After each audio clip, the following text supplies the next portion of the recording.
broken Kanu's way, and Dahui's right out of the centre. It's Kanu, what's he going to do? Oh! Can you believe it? Hello Arsenal fans, welcome back to the Can You Believe It podcast, hosted by me, AFC Met, and I am here to talk about the 0-0 draw with Leeds. There's a lot to talk about in this game, even though it was quite a disappointing one, but there is a lot to talk about, and I'm not going to waste any time with any kind of jokes or any kind of retrospection at the start. I'm not going to waste any time at the beginning of this podcast. Let's just go into what I'm going to talk about today. The team selection, talking about Willian and Tobias specifically. The first 20 minutes and then everything after that. We'll talk about Pepe's red card, what it potentially means for him in the future, Saka coming on, more of the same really, can Arteta fix it, and some questions from the listeners. So let's get into this. So before this game, obviously we had suffered a 3-0 defeat at home to Aston Villa, and a lot of Arsenal fans, including myself, really wanted to see a change. I think we had enough of Lacazette. I think we've had enough of Willian, and we wanted change in the lineup. We wanted to see something that was a bit more encouraging going forward. And to Arteta's credit, he did line up with some different parts in the team. Joe Willock started in midfield at number 10, unfortunately, which I don't think is his best position. He's got a lot of people talk about him as an Aaron Ramsey, and he's got that Aaron Ramsey thing where I don't think he suits playing as a number 10. His quality of arriving in the box late and finishing off chances is something that is better done from deep. So I don't think number 10 was the best thing for him. And then we saw a front three of Pepe, Aubameyang and Willian, with Aubameyang through the centre. Now, I thought potentially it could have been Willian as a false nine, which I wouldn't have been surprised because we have seen this exact front three against Manchester City. But no, it was Aubameyang playing through the centre. And obviously this is something that I wanted and a lot of other fans wanted. I didn't think it was going to absolutely fix us, but I thought, okay, if we could have more technical players on the pitch, then maybe we could benefit with Aubameyang going through the centre to get him more chances to score more goals. Because he's had a real tough time at the moment in terms of just getting shots in the game, let alone goals. So I was happy with the team selection, apart from Willian. Now, I'm not going to make any secret about it. I don't really like the signing. I thought it was quite an unnecessary move. It didn't really make any sense to me. If it was a 2-year deal, then fine. I could have understood it and got on board with it more. But a 3-year deal, it just never made sense to me. Apart from one game against Fulham, I think he's been very poor. And this was another game that kind of coasted him by. I think he started the game okay. I think he had one dribble on the left, and I was thinking, oh, okay, maybe we're going to see a different Willian, because I think everyone wants to see the best out of some players, and me included, but the rest of the time he was just very indifferent. But I think the reason why I specifically pick on Willian is not only because he has had poor performances recently, but because of him travelling to Dubai and then coming back. Now, obviously, in a normal world, this wouldn't be an issue, but him travelling to Dubai in a COVID world is risky. It's breaking a lot of rules, and yes, I know Arteta said they would deal with it internally, but I thought it was he got off very lightly to be starting this game without any repercussions. Now, you could say that maybe it was a bit force, because I think if Bukayo Saka started this game, I think he was just going to be completely knackered out, because he obviously played 3 games during the international period with England. And then obviously the other change would have been Reece Nelson, but he hasn't played in the Premier League at all this season until yesterday, and so it would have been a risk. So I understood the Willian selection, but I would have liked to see more repercussions for him, because what he did was endangering the team. And I think the Arteta goes on about non-negotiables, but surely this is something that could have been non-negotiable. Like, you can't travel to Dubai when you're supposed to be. He wasn't selected for Brazil, and you can't travel to Dubai and get away without any repercussions. Now, we don't know if he maybe internally got repercussions, but I just think it's he got off really lightly, and to just be back in the starting 11 like nothing happened was pretty poor. And then obviously the Ceballos situation, where he obviously had bust up with David Luiz in training. Now, obviously, these things happen all the time in training. There's nothing really wrong with the bust up itself, but I thought maybe he could have dropped out the side. But then again, there was no one else really. Partey was injured. El Neni had tested positive for COVID-19. So really, Xhaka and Ceballos were the only options, with Willock in front of them. So the team selection was as it is, and we started the game okay, not incredible. The first 20 minutes we were good, we were competitive, we were pressing them high. And then after that, the rest of the half, I think we pretty much sat off them. Leeds started to get off into the game more, and Leeds probably deserved to go ahead 1 or 2 before half time. And I think a big part of it is the way we approached the game, which was a bit odd, because obviously what we're really renowned for in an Arteta system is playing out from the back, but we didn't attempt it at all yesterday. We tried to beat Leeds' press by trying to smack it up long, which is completely fine. Like, we can do that, but you have to have. That's fine when you have a striker like Olivier Giroud or even Alex Lacazette on the pitch.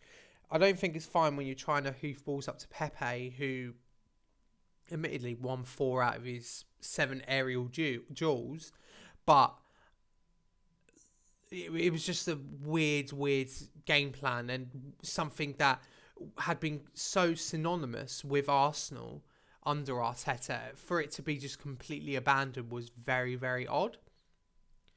So there was that, and we were lucky to go in at half-time at 0-0. I think Leeds had about 13 shots to our 4, I think. So again, our shooting has not gone crazy. And then the second half happens. Reece Nelson comes on for Willian, which I thought maybe was a tactical decision, because obviously, as previously mentioned, Willian hadn't really done much in the game. But no, it wasn't a tactical decision at all when Willian had picked up an injury and Reece Nelson had to come on. So Reece Nelson came on, he was a bit bright in the first couple of minutes, and then the big talking point happened. Pepe gets the red card. Now, if you are not a football fan and you are looking at why Pepe got a red card, you will laugh. You will say, well, that's pathetic. And it is pathetic, but it is a red card. I don't think there's any kind of area where it's not a red card. You do that motion to another player, it's an instant red card. I think Olivier Giroud got sent off a few years ago for a very similar incident, and at the time again, I was calling him stupid, and Pepe was incredibly stupid in this game.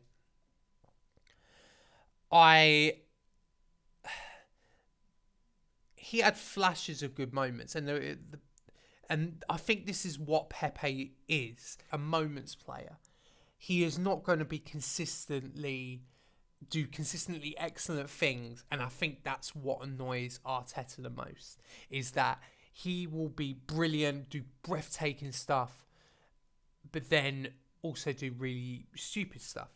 I don't think he's the most intelligent player. It's quite funny because I remember years of fans, I think it may have even been said on Match of the Day, saying that Theo Walcott doesn't have a football brain, but I really don't think Pepe has a very good footballing brain. I just think he runs down blind alleys too much. And while I appreciate that he's got extraordinarily good dribbling ability, I just don't think he uses it to the best potential. I think he's wasteful.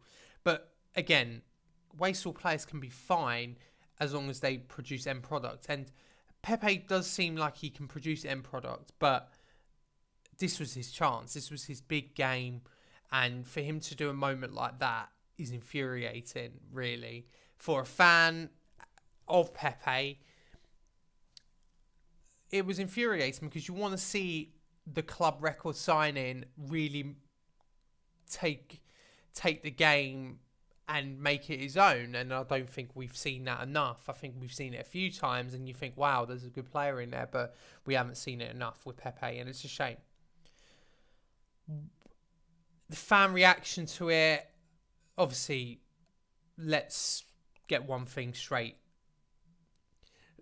Any kind of abuse on social media, especially racial abuse, is absolutely disgusting, and no one should get abused on social media because of performances on the football pitch, especially directly. You can critique their professional performance, you can critique how they were poor and how they weren't good enough on the day, how he had done a silly decision, because these are all justified things. But some of the abuse that came out last night towards him was really, really bad. And I hope the people who, especially the people who had racially abused him, get reported and get found out by the police, because it was really disgusting. What it potentially means for him, though, is probably a spot out the team. He's obviously now banned for 3 games in the Premier League, so he will miss Wolves at home, the North London derby against Spurs away, and I think the next Premier League game after that is Burnley. So he'll miss those 3 games. We have 2 Europa League games in between them, so he will obviously be fine for both of them. But I don't know if he will even start on Thursday because, and I've got them up here, Arteta was understandably fuming. Now, I think Arteta's comments, you can understand the manager being fuming, but I think some of them could have been toned down. I think Arteta didn't have to go fully in to criticising Pepe to the public. I always remember what Pep Guardiola said on the Amazon documentary, where he said, I will defend you to the press, to the media, but I will be completely honest with you behind closed doors. And that's the kind of approach most managers will do. But I think Arteta kind of crossed the line a tiny bit, that critiquing him, and obviously this could be him showing tough love, but I think Pepe doesn't seem like the type of player who will benefit from tough love. I think he needs that support around him.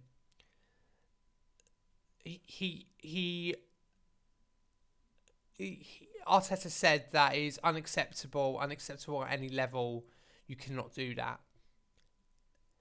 But then he went on and was talking about the team. He says, with 10 men, it is a big disadvantage. I really like the personality of the team when Pepe let the team down. And that, to me, was just a very kind of underhanded comment. It didn't need to come out like that. He could have just said, with 10 men, it is a big disadvantage. Obviously, we would have been better with 11, but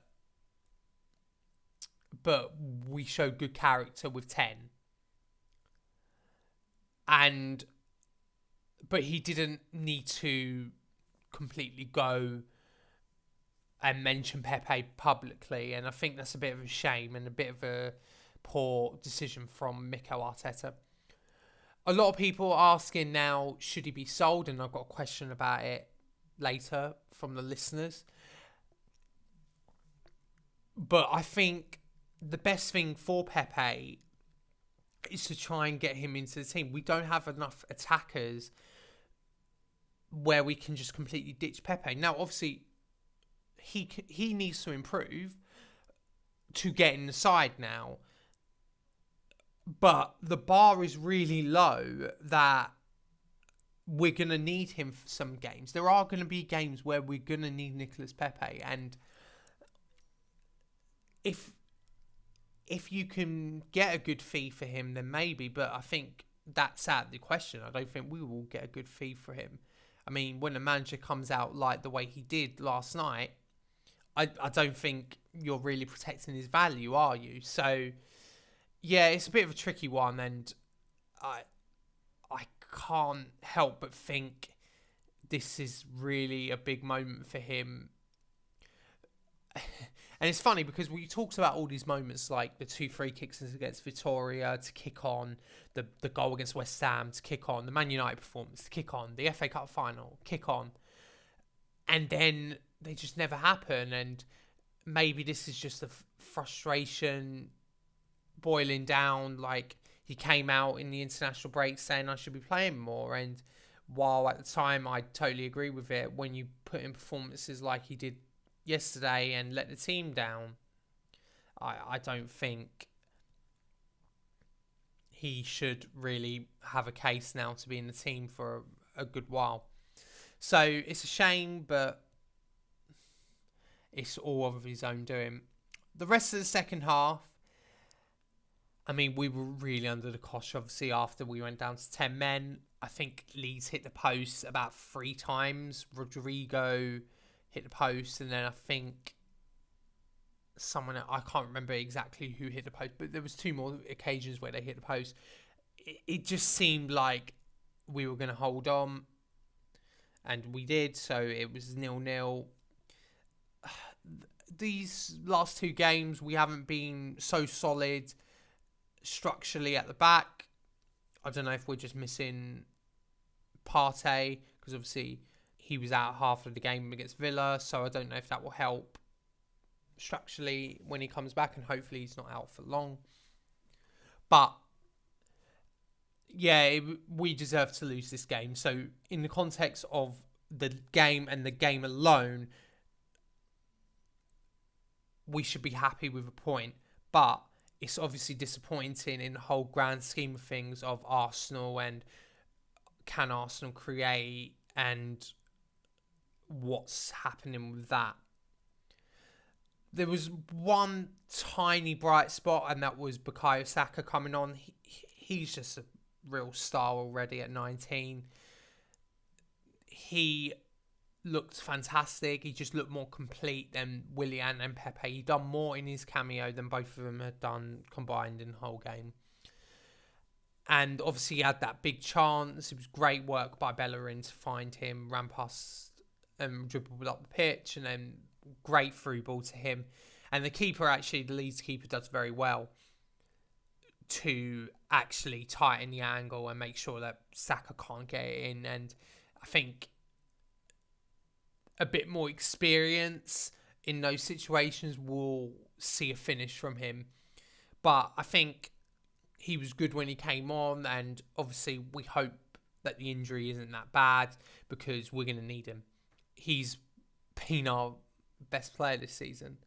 I think him or Gabriel have probably been our best players this season, and especially from an attacking point of view anyway. The rest of the attackers have been absolutely awful, and I guess that now goes over to the massive wider theory of Mikel Arteta, his team setup. Is it fun? What are we doing? I think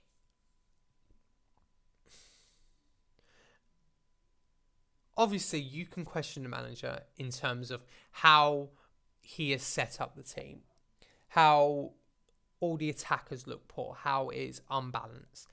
I totally understand that. And questions need to be asked of Arteta for that. But I'm going back to the fact that Arteta is not the only manager to have these issues for Arsenal.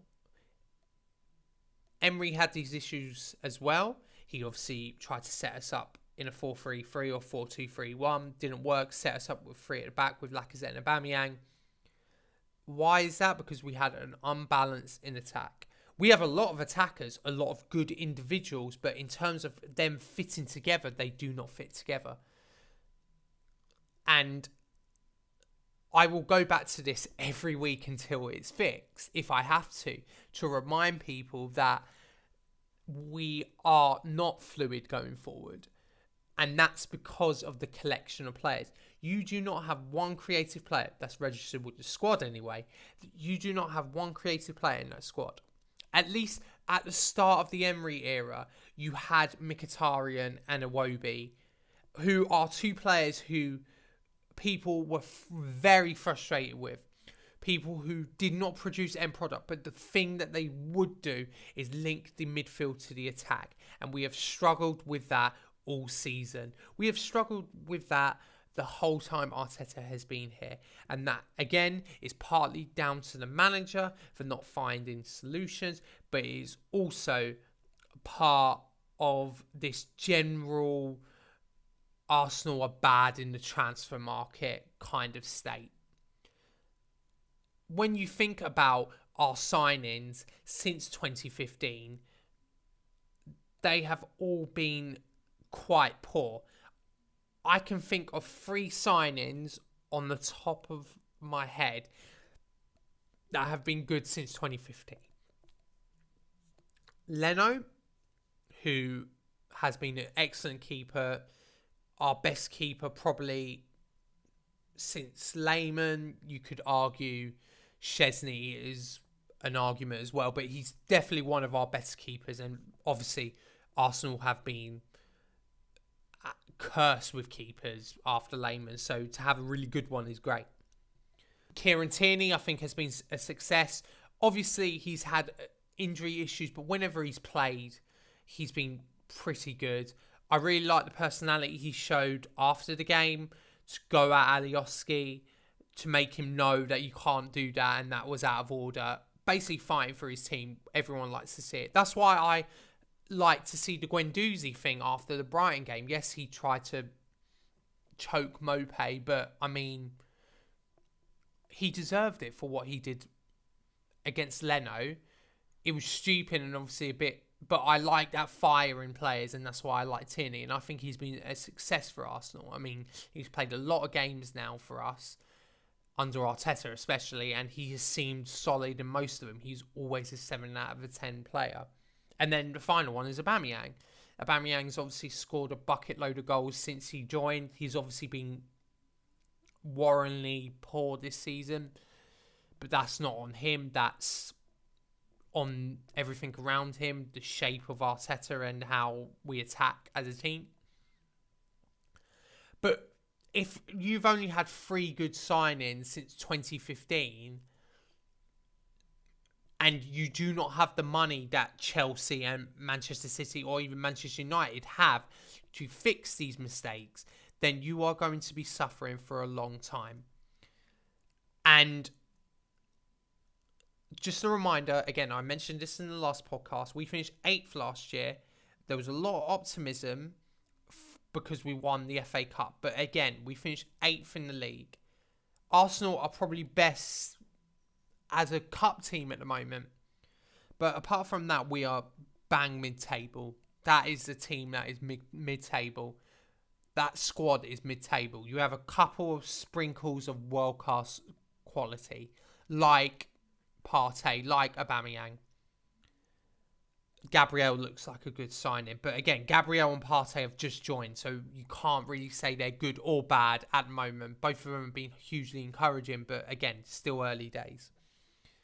while I can critique Arteta for not being fluid in the attack, it is not all on him, and it is all on bad decisions we have made as well. And that comes before him. That comes with Wenger. That comes with Emery as well. And obviously Emery didn't sort out the signings. That was Raul. But at Raul and Vinay and Edu and Sven and Ivan. But it has to be mentioned. And I will mention it every week. Arteta needs time. He is a rookie coach. The club have gone all in on this manager because they believe in him, but because they believe that they need to do a rebuild for this club. But unfortunately, if you believe that, you shouldn't be doing the things in the transfer market like signing Willian on a 3-year deal. If you're accepting that this club is going to get back to the top and it's going to take a long process, so 5 years, then you have to make signings that back that up. And Szoboszlai in January would be a good signing, even if I'm still sceptical if he's going to join. I still think he'll stay in the RB Leipzig family, the RB family. But more of those signings, more young signings for 20 to 25 million, more Gabriels and less Nicolas Pepe's. Even though Pepe was a good signing age profile wise, we massively overpaid and it looks like a poor signing. So that's where we are, and that is the Leeds game. It's not something that we have learned a great deal from, but what can you do? This Arsenal team are definitely going to have more results like this, and we're going to have these same conversations. And unless Arteta improves the system in attack, or we sign some creative players, it's going to be more of the same, and I'm going to be having more of this same discussion with you. So I've got a few questions, and thank you for asking any questions to me. It's at AFC Met on Twitter, and I've got a couple of questions. The first one is from at Arteta-esque23, and he asks, is Pepe done now as some fans think he is, or will there be more chances for him? He doesn't seem to be producing in any game and doesn't stand out to me. I'll be tempted to cash in January.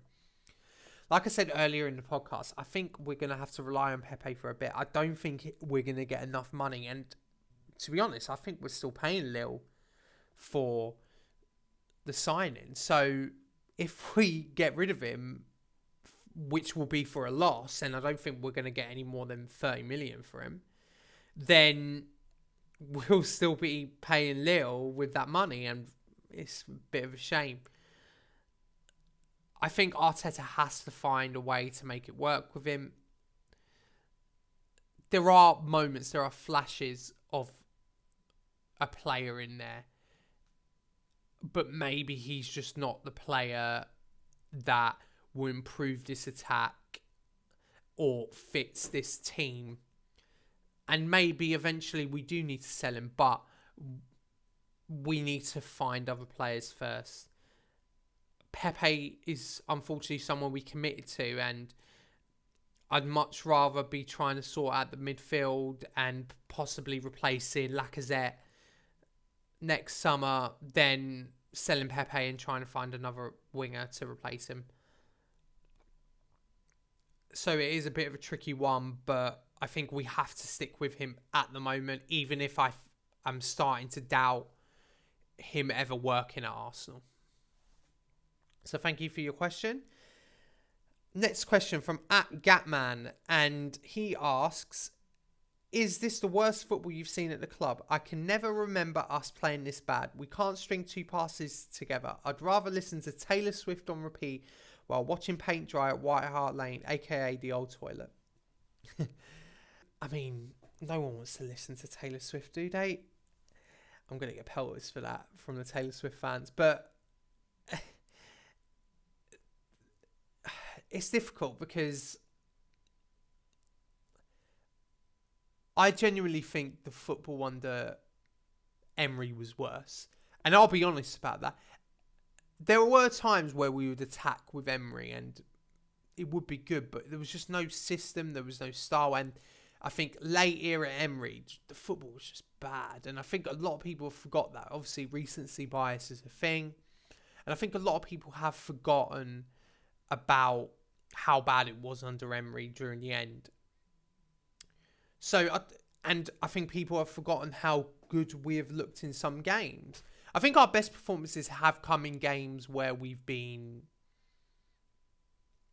backs to the wall against the bigger sides, against teams we should be aspiring to be. And our worst performances have come against teams who are not that fearful of us, but also really want to have a go. They just think, oh yeah, it's Arsenal.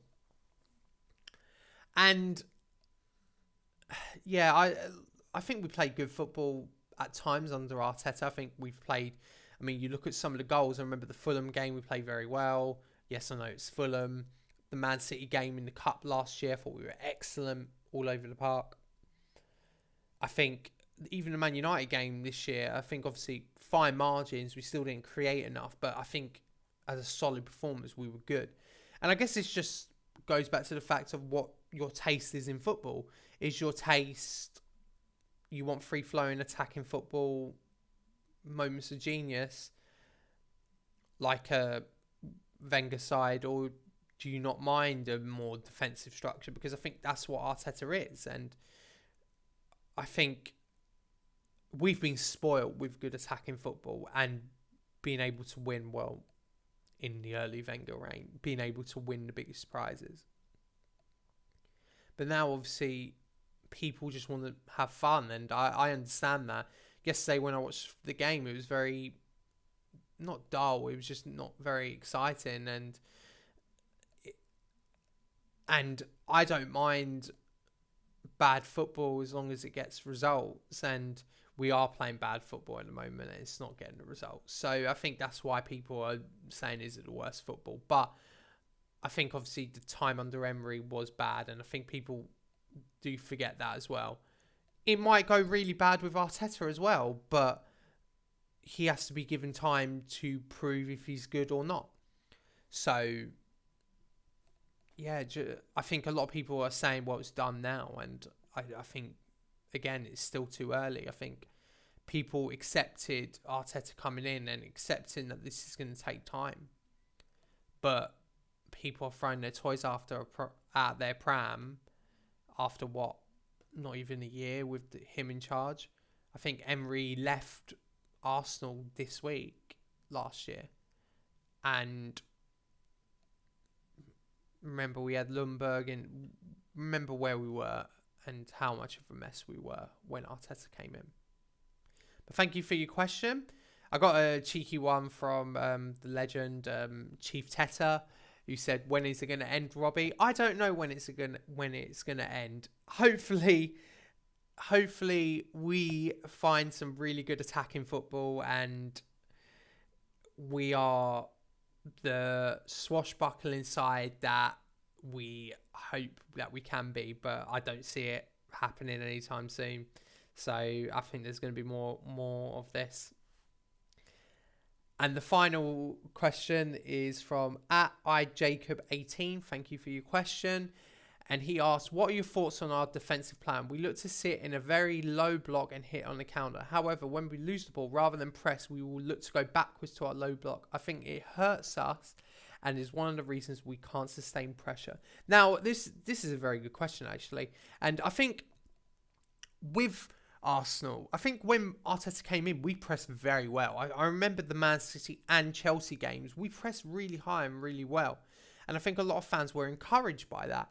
But ever since, pretty much since lockdowns finished, the first one anyway, we just don't press anymore. And I think that is another way where you can create, is by pressing. You don't have to have creators if you press high up the pitch and cause mistakes high up the pitch. But we just don't do that. And we look to go back to our deep block, and that's fine and hit on the counter, but we're not very good on the counter either.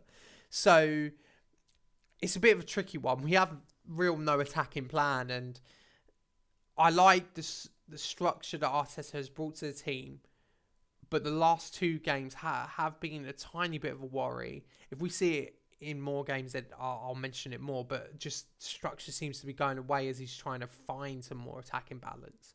So it is something to be looked at in the future. So, but not being able to sustain pressure is a bit concerning. They just always look knackered, and we were very tired yesterday. Leeds looked energetic, and Leeds can make you like that. They're a very well-coached team. A Bielsa side will do that to you. But, yeah, it's just, I would like to see us press high. I've wanted Arsenal to be a pressing team even during the later days of Wenger, and we've just never seen it, really. We've seen it in drips and drabs, but never over a sustained period where you can say, oh, Arsenal are a pressing team now. Right, that's all the questions that we got asked today. And so thank you for joining me. Thank you for your questions. Again, it's not been a good time at the moment. Another loss against Villa and a draw against Leeds. We haven't scored in open play since Nicholas Pepe against Sheffield United. It's been a long, long time. So, yeah, hopefully we can see more encouragement. We have obviously got to go away to Mulder on Thursday, and then it's Wolves at home on Sunday. So, it's a big week for us. The North London derby's looming, and obviously that's a huge game. I hope we see more improvement, but remember, it's just going to take some time, and I hope fans are not just losing all their shit yet. But thank you for joining me, and I'll catch you on the next podcast of Can You Believe It? And come you Gunners. Well, it's broken Kanu's way, and Hui's right out of the centre. It's Kanu, what's he going to do? Oh! Can you believe it?